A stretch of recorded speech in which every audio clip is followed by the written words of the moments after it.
Intermediate value theorem. Today we have discussed intermediate value theorem.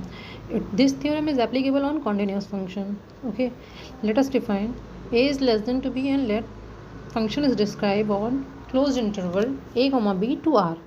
This function is continuous on closed interval. Now let y be a real number between f of a and f of b, that is y is such that either y is in between f of a and f of b, either or y is in between f of b and f of a. If these type of condition exists, then there exists c is in closed interval a comma b such that f of c is equals to y, right? There exists only one c is in closed interval a comma b such that f of c is equals to y. Now how do we know that only one c is in multiple value theorem that is applicable, or multiple times? A continuous function may take intermediate value multiple times. How it is defined? Let us take the example of this.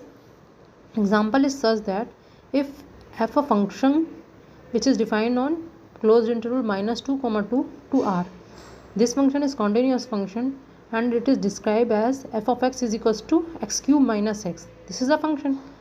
So apply the intermediate value theorem. This theorem gives, firstly implies f of a.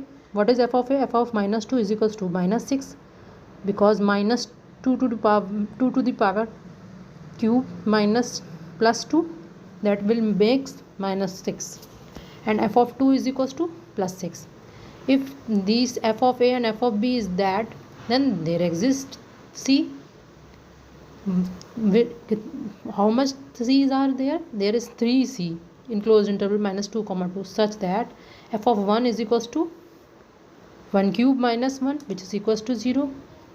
F of minus 1 is equals to minus 1 cube plus 1, this is equals to 0, and f of 0 itself, which is equals to 0.